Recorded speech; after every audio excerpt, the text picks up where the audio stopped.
Fun fact about me, I am half Native American. That is a fun fact. Well, like what Yes, sir. what native tribe? Odawa, And where is that like? Where does that originate from as far as a tribal? northern Michigan in the UP, Upper Oh, Peninsula area. And, okay. yep. Okay, that's what's up from the UP. And what was the Yeah, tribe man. called again? Odawa. Odawa. Okay. Odawa tribe. Yo, what's up, everybody? This is your boy Smo, the host with the most. Don't put too much butter on that toast, unless it's plant-based, of course. And you are listening to the SMO KNOWS Podcast. We are up in here tonight. I've got a very popular rapper in the building, Grizzly, a.k.a. Kodiak, your friend and mine, Smokey, the one, the only. I am Barry. Y'all make some noise for him. What's up, Barry? How you doing tonight? I am fantastic. How are you? Good, good, man. It's great to have you on the show finally. We've been talking about it for a while, and we've been focused on goals instead of having podcast sessions. So now that we've gotten a couple of our goals out of the way, and we're building out here right now together, I thought it was a good idea to just have you on the podcast, introduce you to my kinfolk, give them a chance and an opportunity to get to know you before they even really dive into your music, if they haven't already become a fan like myself. So it's good to have you on the show tonight. And, we're just going to kick this thing off in the most original way possible. Bear, tell us a little bit about yourself. I am from Michigan. I make music, obviously. That's why I'm here. I'm a family man, brother.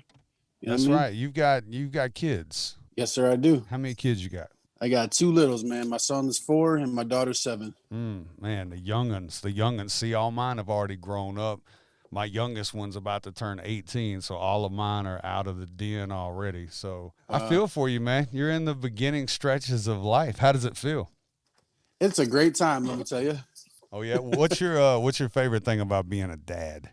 Man, it's just the experiences, They bring so much joy to me. Sometimes I literally sit back and I just watch them and I'm just like, wow. You know what I mean? So I just think just them being around and them assisting and changing my life, the whole package, the whole situation it's been a blessing, man. That's because they're young. You wait till they get a little bit older and all them blessings start turning to dollar signs, and it's like daddy's the cash flow. But no, it's all a beautiful thing. Even with my oldest daughter, she turns 22 next week. Man, Monday. Golly. And then my youngest one turns 18, like I was saying, in April, graduates from high school. So, man, enjoy those moments of being a dad when they're young. It doesn't get worse. It just gets a little bit more difficult. And but the joys are still there. It's you can't trade those off. But I tell you one thing that I have noticed as I've gotten old, being a father, is everything that my pops told me was going to happen has come true. He's like the Nostradamus of pops. That whole thing about when you get older, your kids are going to put you through just as much hell as you put me through, man, tenfold. You know what I'm saying? Yeah, man. That's what I hear, man. That's what they tell me too. Facts. Paybacks. Facts, baby. It's all facts. So aside from being a dad, what else have you got going on in your personal life? We'll dig into a little bit personally. Let's start off by, instead of Bear, what's your real name? My name is Jonathan. Jonathan, that's a good name. My name's John, so I can't complain about that. And Yes, sir. And you said you live where exactly? Like, what's your geotag? I live in Imlay City, Michigan. Michigan. How close is that to Flint? I live 25 minutes away from Flint. Okay, so you're not far. I know Flint because I do a lot of shows there at the machine shop. Man, love that place. Love Flint as much as it's gotten, kind of like the shit into the stick in the water, at least. Great place and amazing people. Every time I go, I never get disappointed with what Michigan has to offer. So Flint gets a bad rap, man, but it's really a great place. They get a bad rap. And I tell you what, I got some family that live in Warren, right around 9 Mile. Shout out to Cousin Curtis. He is an OG. He's got 3 tattoos of me on his body. That's how much he loves his cousin Smo. Shout out to Cousin Kurt. So you're a Michigan boy, born and raised in Michigan? Yes, sir. Okay, that's cool. And still there rocking it. What are you doing for a daytime gig? I work for the post office. Dope. Literally. Yep. And I work for the post office, and I also I do a lot of metaphysical type things. Shamanistic kind of guy. Yes, sir. I like that. Before I dive into the mystics of that, let me touch on that postal job. So what exactly, if you're allowed to talk about it, what do you do at the post office? Are you like the package guy? Are you like the plugs plug? No, I deliver. So you are the plug. Yeah. I'm in that little box truck driving around and getting everybody their packages. Man, there's a lot of people that are happy to see you every day. Yeah, there really is. It's so funny. It's like even dogs too. When they hear and see that truck, man, they go nuts, and then people run out like, "Yes, you're here. Yes, you got my check. You got my." You got my packs. You got some form of my come up is in your possession. That's an awesome gig, man. But I love my post lady. She's a G. She drives it all the way up my driveway if I have something that's too big to go in the box, because my driveway's like 300 yards from the road. And and she loves my dog. So if she's coming up the road, she's equipped with treats, and she'll make sure that Pearl gets a few treats when she's dropping off the packs. But that's awesome. My mail lady is the plug, so we love her. Big shout out to all my postal workers across the globe, keeping them packages flowing, baby. It's a great job, man. I really enjoy it. That's cool. You got any interesting stories from work? Like let me ask you this. What's the craziest thing that you had to deliver that you knew?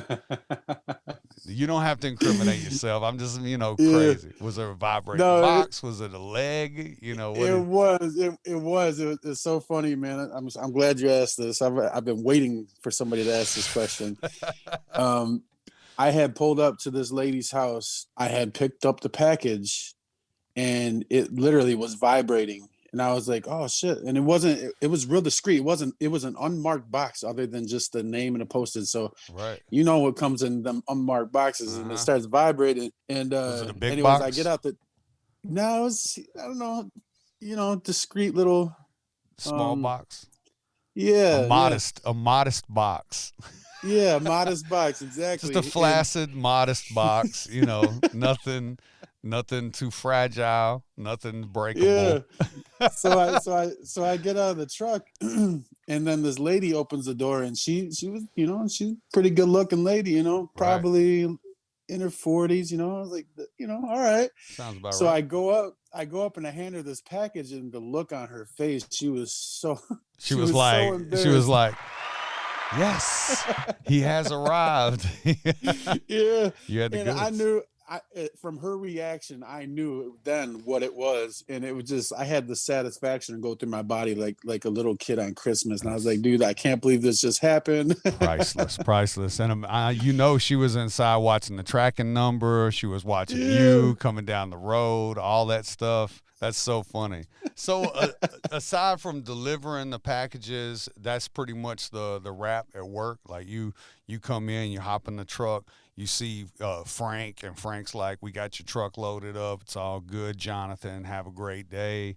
You drive around Michigan in a little post truck through rain, sleet, snow, delivering the packs, making people smile. That's your daytime gig. Yes, sir. Man, I am jealous, man. Shout out to you for holding it down for the great states of America, making sure we get the packages. That's important. All right, so let me ask you a question. Now I know that you're the postman and you're the plug. How did that transpire from you being the postman to being Bear the Rapper? Jonathan the postman evolves into Bear the Rapper. How did that happen? Well, I did music before I did the post office, so Okay, so the music came that came first. first. That's good. Yeah, music came first. Then it makes sense. Now I know how the Postman came about. That's how you get the workout. You was sliding Yeah, CDs in people's mail, right? bro. I can't say officially on air that that's what I did, That's but the hustle, it's though. That's it's a the hustle. possibility that there might have been some promotion in there. That's dope. That's dope. Because I mean, I went from rapping to doing construction work to Yeah, rapping at the same time to eventually having to stop doing construction work because music took over, you know? So how do it's a you, beautiful thing. yeah, how do you manage, how do you balance all of that, man? Like being the rapper, being the postman, being the dad, being the shaman? I make time, man. I'm a big fan of doing scheduling and treating everything that I do with respect.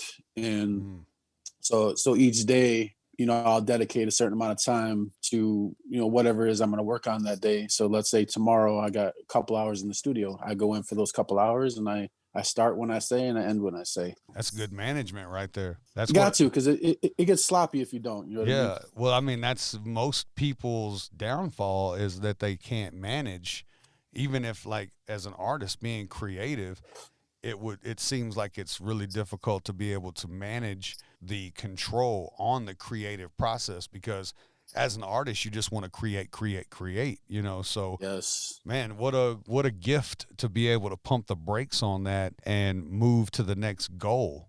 And I think Yeah. that's something that even I'm trying to manifest better in my life is not only time management but just patience in general and seeing that things have their own space. So that's what a blessing and a gift. Good Yeah. for you to be able to maintain that. So as the rapper Bear, I have to know, where did the name come from? Well, it is part of being Native American. My actual Native American name is Danao Nekwa Indu, which is gentle bear I am. And it was only fitting with what I do in life, metaphysically and music wise, that I embraced all sides of me.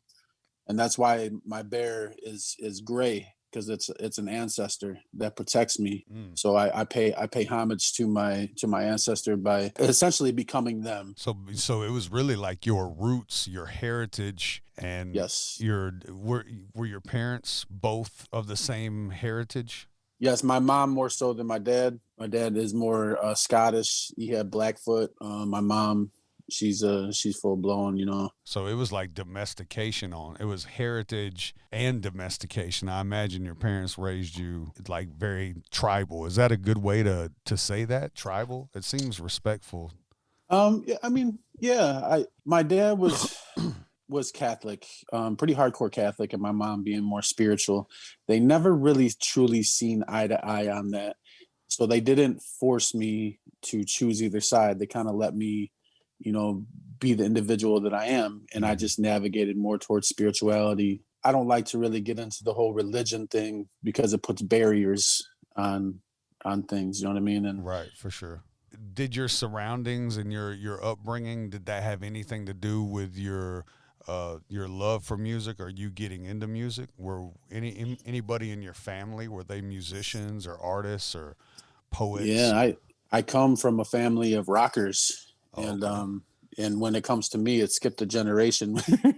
When it comes to the rock music, I have appreciation for it, but I was able to, um, a lyricist, make beats, things of that nature. Right. And as for getting into the music, I didn't really embrace it until my sister had passed away, and then something inside me switched, and I needed that outlet, and that's when rhyming became that medicine for me. Right. Do you think that comes out in your music much, or is it really just I mean, it's like a full circle. To me, it's balance.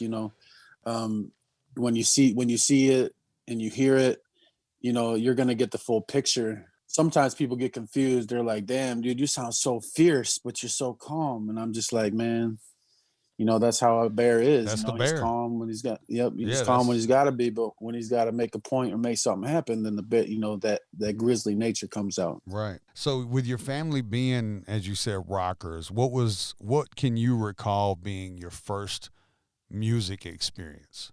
Man, they used to listen to Black Sabbath and Metallica and Really? all sorts of yeah. And as a kid, I really enjoyed watching, them make music and jamming and play guitar and drums or whatnot. I was like, damn, this is tight. I just didn't have that. It like skipped me. And Right. then I figured out I could, I could write music and do all other things. I was like, well, that's cool. When you say skip me, do you mean like as far as that genre, it skipped you and went to rap? Yeah. Well, yeah. Well, playing the guitar, bro, my hands are so big. I can't play the guitar. If somebody were to pay me to do it, I'd be like, you know what? It's going to cut my losses on playing guitar. But I can kind of hear that rock element in your vocal, like there is that rasp, heavy, melodic, because you even, you have some good melody to you, some good harmonics and everything. And I was listening to this song that you sent me, Angels Cry. Like, just listen to your vocal right here. Yeah, the nation's out of control. We focus on this evil. People dying and broke. The virus is smoke. People out here really struggling while the government tries to cover it up. Y'all loving it. So many citizens are losing their jobs. You can hear the harmony in your voice in this record. Powerful record, bro. Fucking bums. That's what they saying now. They talking down on us. Got us bragging about these calibers like y'all some amateurs. Got us caged, ration like the scavengers. Challenges, pistols leaving calluses. About to turn to brandishes. We have turned to savages. Only disadvantages. The magic is in the chalices. And understanding this damages wealthy statuses. They don't want us to survive, cause that's what balance is. Another body slain in the street. And we been needing change, needing peace. We dying, we can't take it no further. What they saying? Heard the angels cry and they scream murder, murder. Man, that record right there, I don't even want to give too much of it away because I know that's unreleased right now, but it's one that you share with me. Man, it's such a powerful record, but you can hear in your tone that almost rock that you say skipped you. I don't think it skipped you. I just think that it came out in a different way. You know what I'm saying? And you're a great lyricist too, man. So let me ask you a question. When did you decide to take a shot at being an artist? I didn't even ask you in the beginning, and I don't really care to ask people how old they are. But how old are you? I'm 36. So 36 years old. So at what point? Yes, sir. At what point did you decide to take a shot at being an artist? You know what it is? It's such a complex answer with that.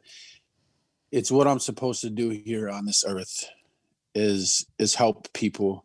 So from the moment I had picked up the pen in 2005 to now, it's just been one of those things where I have to be that. And over the last year, I really I've really embraced it. I mean, it's fun. Let's first and foremost, it's fun. I really enjoy being the artist because I love to create, but I even more so love the fact that I'm able to really reach people. Like when you listen to my music, you can be like, whoa, right. That shit's crazy. And I mean, it comes with a certain responsibility as well, because that you're putting something out there that's going to resonate with someone, and it's gonna fall on ears, and those ears are gonna listen and possibly even follow. So there's a certain sense of responsibility that comes with the job as well.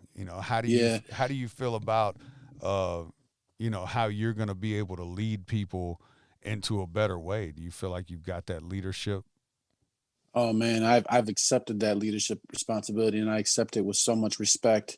And the songs that I write, this is where the mysticism part of it comes in. When I write these certain songs that are intended to be this powerful, I actually channel ancestors, angels.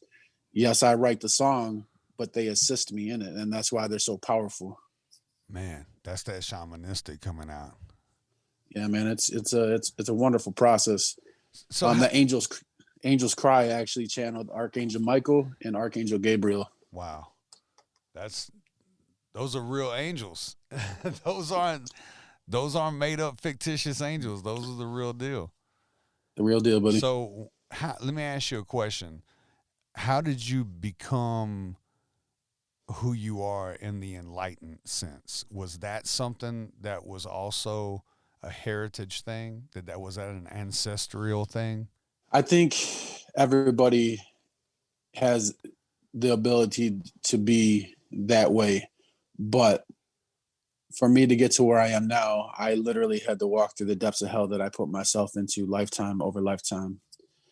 And when it comes to unlocking these gifts, you have to essentially let the tower fall down, and everything that you thought you knew is tested. So it's not sunshine and butterflies, I guess is what I'm saying. It's been a very dark journey, dark night of the soul. I think my main goal is to help people. Somebody's going to hear something that I said or that I went through, and they're going to be like, damn, I felt like ain't nobody knew what I was talking about. Mm-hmm. And, Bear does. Cause when it comes to mental health, especially, bro, a lot of the music I make is for people who have struggled with mental health. Right. Yes. I have been through some of the darkest shit that anybody could ever go through. Well, I've always been a firm believer that you have to drag yourself through the bottom in order to even imagine what the top could feel like. So let me ask you a question as far as your sound. Like, I really love your vocal tone, but you've got a great tone. Where did you come up with that sound? I mean, to be honest, I don't know how to answer that. That's just the way it came out?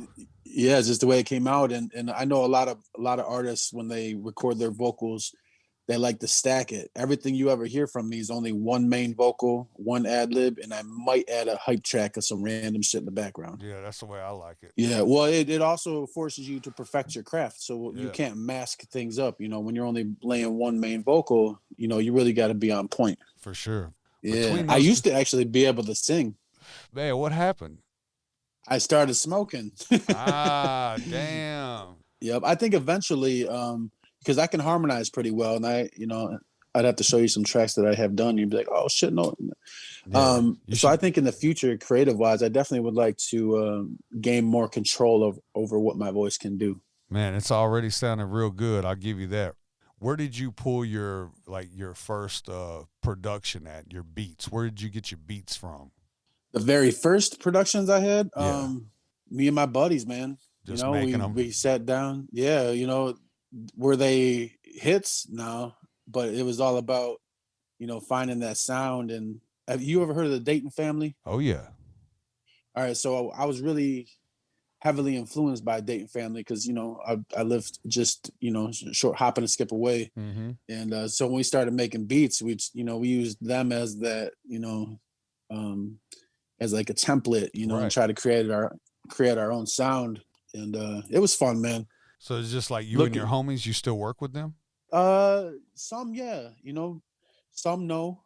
Not everybody's, built for the music industry longevity wise. Oh man, they come and go, don't they?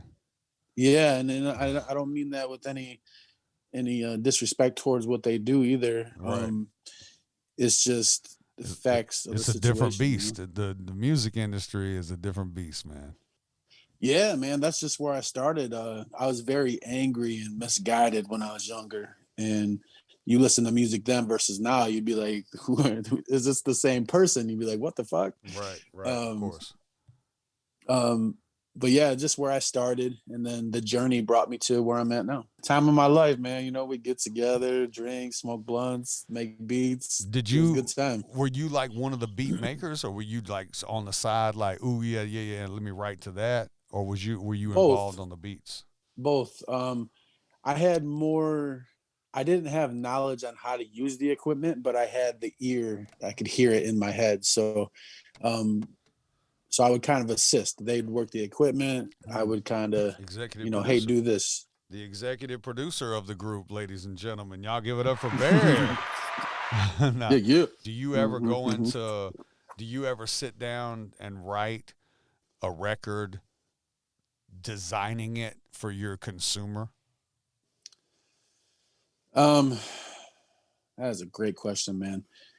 I can't say that I do. I ask my angels to guide me on what the record should be about. And as long as I stay true to what they want, I know the record will reach the places it needs to reach. Man, that's great. That's a real good freedom to have. I hope you never have to lose that. I like challenges of writing. I mean, you yourself, you heard some music that I did and you're like, you gave me some pointers and I went to the drawing boards And I came, crushed it. I made some adjustments. You know what I mean? I love that challenge. So when it comes to actually writing songs, if it came to a position where they're like, hey, I need you to write this type of song. Okay. As long as I'm not compromising what the mission at hand for me, the message, and what I'm here to do on this earth, then I'm all about it. But if they're trying to get me to speak on and sell things that have nothing to do with my purpose here, then it's just not going to happen. Yes, sir. So I'm excited about seeing that journey for yourself. I'm just excited to work with you, bro.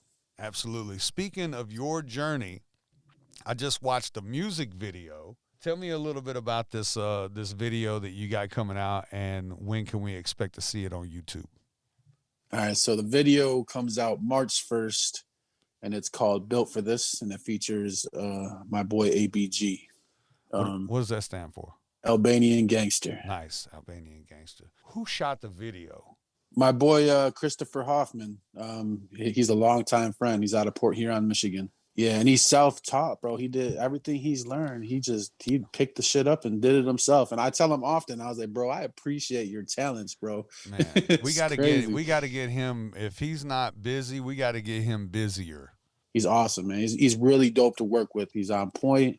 He's professional, and he has such a creative eye for things. So where did y'all shoot that video at? That video was shot in Lapeer, Michigan, which is about 10 minutes from me, a little bit closer to Flint. I shot it downtown. I saw that. Now, was your verse on like the courthouse or the Capitol? Yeah, it's the city's courthouse, like the most famous building in Lapeer. Okay. And the reason I did this because the song's called Built for This, and it's actually the intro to my album Phoenix. It's I named it Built for This, and I was like, this video's got to be making a statement here. So I went right by even where the police station's right next door with this big ass speaker, dude. I started jamming. You hear the shit going down the block. My boys were like, dude, what are you doing? I was like, trust me. I was like, this needs to happen. I was like, just let me do what I do. If the cops did end up coming, which is funny, but I ended up making a fan out of the cops. So that's hilarious. They're usually going to turn out to be fans in the long run. Yeah. What about your boy ABG? Now, where was his filmed at? Was that on the front steps of the cathedral? Yeah, it's a Roman Catholic church. He comes from a really religious family, and it really meant a lot to him to do that there and kind of step out that comfort zone, because when people see that, they're gonna be like, I don't know, man, it's at a church, this and that. And I'm like, right. So how important has visual content been for you building your brand? This ain't your first video, right? No. I mean, to be honest, visually, it's everything moving forward. And I'm learning that more because I'm so old school when we used to, really have it in our hands, sell CDs out the car, go do shows. And now everything's digital, Man, the internet killed the hustle.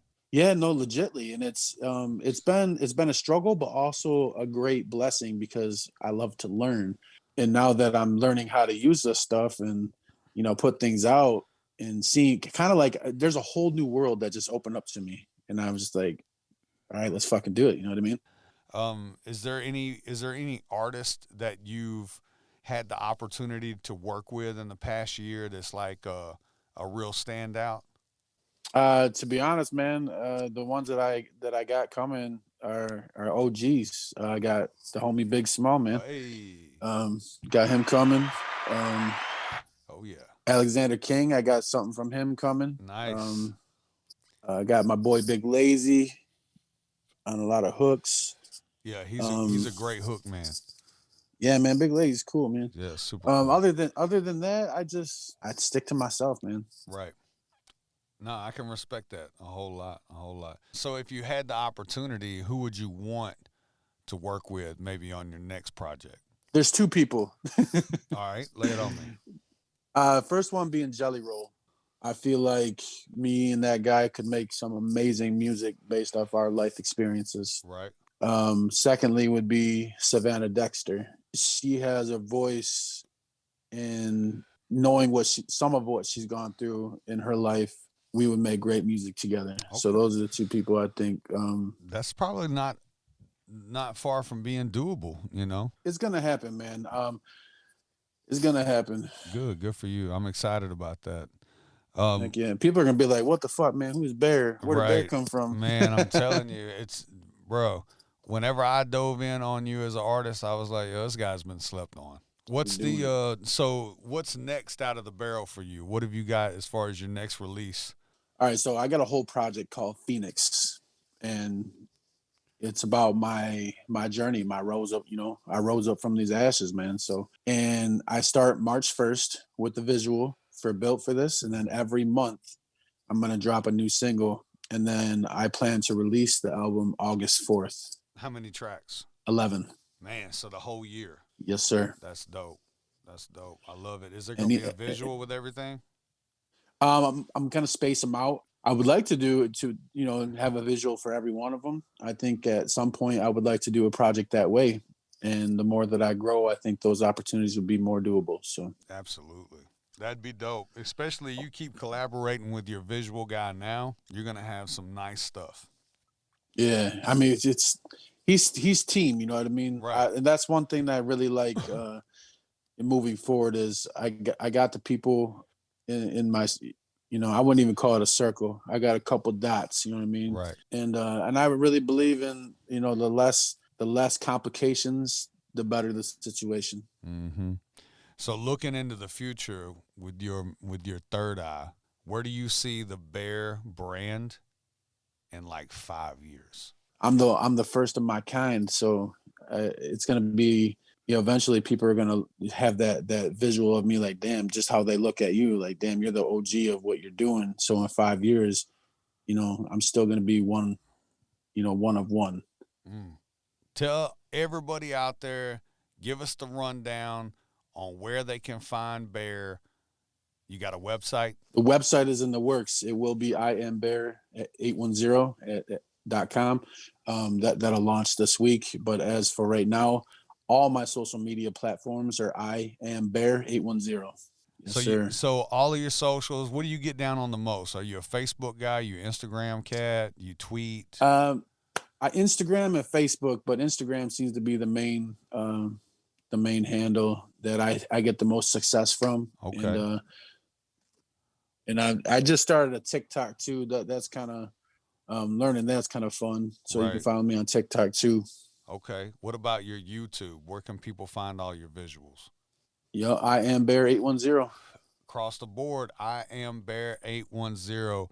Man, Bear, I appreciate you giving us the time tonight. I appreciate you educating us on who you are, where you from, what you got going down, and where we can find you in the future.